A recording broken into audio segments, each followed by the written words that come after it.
मित्रों, अभी हम मध्य प्रदेश के शहडोल जिले के बुढ़ार बाजार से अनूपपुर जिला मुख्यालय की ओर जाने वाले रास्ते पर हैं। अनूपपुर जिला मुख्यालय से कोतमा तहसील क्षेत्र के सीतागढ़ी जंगल में जाने का रास्ता हम लोग अख्तियार करेंगे और अब हम उसी जंगल के रास्ते पर हैं। मित्रों, जंगल का रास्ता हमेशा ही खतरनाक होता है। कभी कभी जंगलों में हमें बहुत भीतर तक जाना पड़ता है।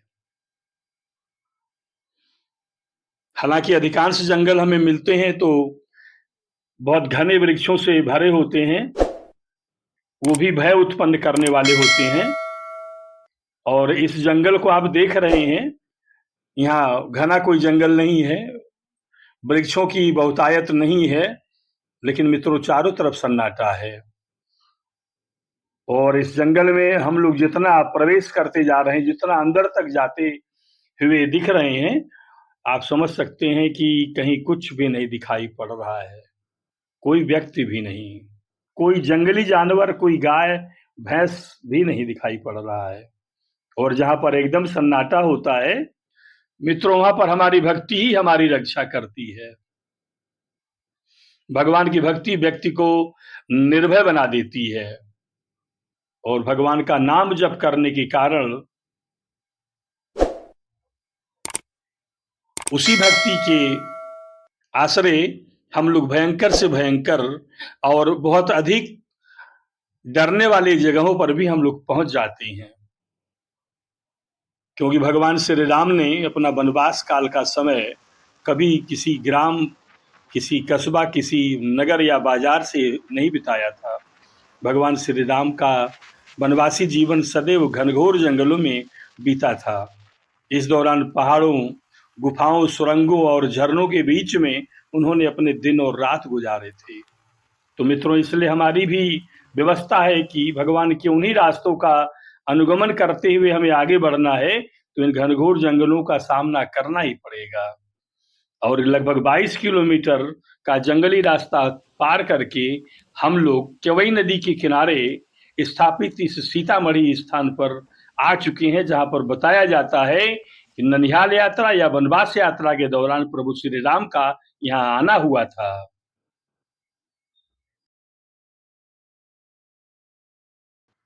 अनूपपुर में सीतामढ़ी की जो चर्चा की थी, सीतामढ़ी का नाम जब हम लोगों ने सुना तो सोचा था कि बाजार होगा या वहां पे अब तक धर्मस्थल बन गया होगा, कुछ बेहतर हुआ होगा। लेकिन अच्छा है कि कुछ नहीं हुआ है, क्योंकि भक्ति जो है एकांत मांगती है। मित्रों, मध्य प्रदेश के अनूपपुर जिले में भगवान श्री राम के आगमन के विषय में जो चर्चा विद्वानों ने किया है कि 14 वर्ष के वनवास काल के समय लंका की ओर जाते समय भगवान इस स्थान पर आए थे, या बगल में छत्तीसगढ़ है, छत्तीसगढ़ में उनका ननिहाल है, तो ननिहाल जाने के लिए उस रास्ते से गुजरे थे। ये अभी सोच का विषय है, विचार का विषय है, इस पर तुरंत निर्णय मैं नहीं ले पा रहा हूं। मित्रों, भगवान श्री राम की यात्राओं को 3 भाग में बांटा जा सकता है। पहली वह यात्रा जो उन्होंने अपने बचपन में श्री विश्वामित्र जी के साथ जनकपुर की थी, और दूसरी यात्रा जो उन्होंने 14 वर्ष की लंका के लिए की थी। और मित्रों, उनके जीवन में तीसरी यात्रा का भी जिक्र आता है। उनका ननिहाल छत्तीसगढ़ के कौशल प्रदेश में है, उनके ननिहाल की यात्रा का भी प्रसंग आता है। और यह ननिहाल यात्रा उन्होंने एक बार नहीं किया था, अपने विवाह के पहले भी वो ननिहाल गए होंगे कई बार, और विवाह के बाद मैया को लेकर के भी वो कई बार छत्तीसगढ़ स्थित अपने ननिहाल गए होंगे। अब हमें यह तय करना है, शोध करना है कि हम जिस स्थान पर यहाँ पर हैं, सीतामढ़ी, उस स्थान को भगवान ने अपने वनवास काल के दौरान पार किया था कि उन्होंने ननिहाल यात्रा के दौरान पार किया था। मित्रों, यहाँ आने के बाद हम लोगों को एकांत का आभास हुआ और अचानक ही भय समाने लगा कि अगर इस दोपहरी में, क्योंकि अक्सर ही दोपहरी में जंगली जानवर भी नदियों के किनारे आते हैं अपनी प्यास बुझाने के लिए, तो मन में यह डर पैदा हुआ कि इस नदी के किनारे इसका शीतल जलपान करने के लिए कोई शेर, बाघ या जंगली जानवर अगर आ ही जाए तो हम क्या करेंगे। लेकिन मैंने आपसे कहा कि भक्ति ही हमें निर्भय बनाती है और भगवान का नाम जप ही हमें सुरक्षित रखता है। और केवई नदी से गिरने वाला यह जलप्रपात इतना मनमोहक है कि हम लोग तो 5-7 मिनट में काम निपटा करके वापस जा चुके थे, लेकिन जैसे लगा हो कि भगवान श्री राम कह रहे हों कि यार यदि मैं वास्तव में यहाँ पे अगर आया ही हुआ होऊंगा तो तुम्हें डर करके भागने का क्या मतलब हुआ, इतनी दूर आने का क्या मतलब हुआ।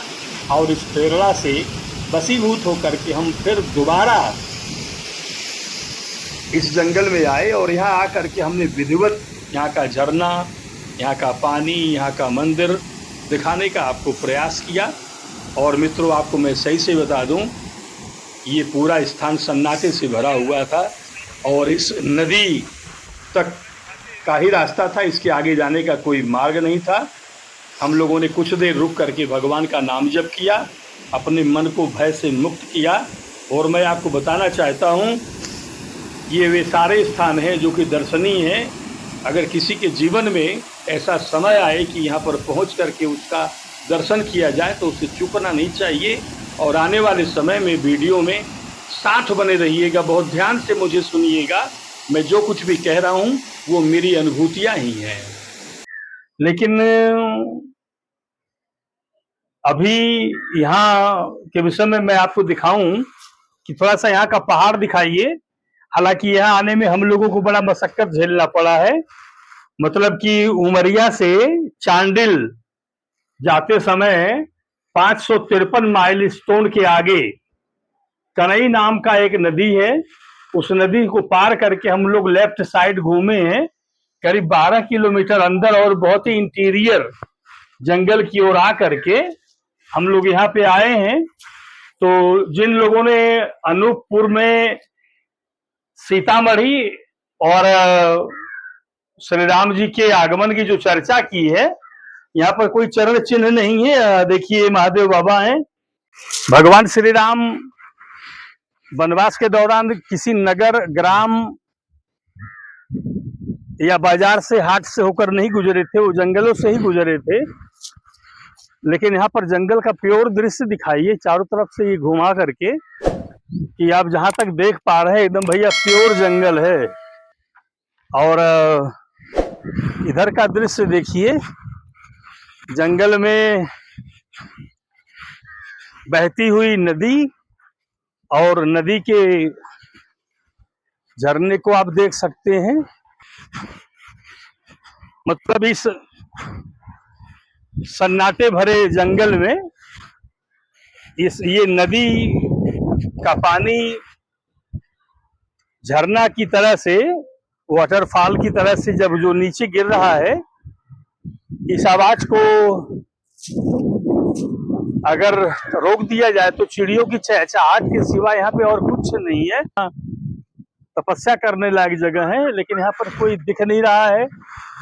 यहाँ पर कोई स्वामी, कोई महंत या कोई सेवक या कोई भी ऐसा व्यक्ति नहीं है जिससे हम यहाँ के विषय में चर्चा कर सके। हाँ, यहाँ पे पेड़ पौधे अवश्य हैं जो समाधि लिए विराजमान है, लेकिन उनकी व्यवस्था है कि वो हमें बोल नहीं सकते, वो हमें कुछ बता नहीं सकते। लेकिन भगवान श्री राम का स्थल ढूंढने के लिए जब हमने घर छोड़ ही दिया है तो क्या अच्छा, क्या बुरा, क्या बढ़िया सड़क, क्या खराब सड़क, यहाँ तक हमने आपको दिखाया। तो काफी जंगल ऐसे मिले हैं कि जब हम लोग उस जंगल में प्रवेश किए हैं, मुख्य मार्ग को छोड़ करके 1 किलोमीटर, 2 किलोमीटर, 3 किलोमीटर, फिर 4 किलोमीटर, और हम लोग जंगल में जैसे ही गहराते गए हैं और तो हम लोगों को भी अंदर से जंगल का जब एहसास होता है तो कहीं से कुछ भी प्रकट हो सकता है, कोई जंगली जानवर आ सकता है। और तो जितनी भयावहता बढ़ती है जंगलों में, हम लोगों का नाम जप भी उतना ही गहरा होता चला जाता है। हम लोग भी फिर जितना ज्यादा डर होता है उतने ज्यादा भगवान का नाम जप होता है। तो भैया संसार का यही नियम है कि अगर प्रेम से नहीं ले पा रहे हो तो डर के मारे लो। तो जब घनघोर जंगलों में हम लोग प्रवेश करते हैं, कुछ दिखता नहीं है, और जब अंदर भय समाता है तो जुबान पे भगवान आ जाते हैं। तो हम लोग भी एक सांस में 10-10 बार भगवान का नाम ले करके जंगल में घुसते ही चले जाते हैं। लेकिन जैसा कि आपने नदी देखा, झरना देखा, इसके आगे जाने का कोई रास्ता नहीं। हमारा साथ देने के लिए आप लोगों का बहुत बहुत धन्यवाद। आगे हम देखते हैं कि आपको क्या दिखा सकते हैं भगवान के स्थलों को। तब तक के लिए जय सिया राम।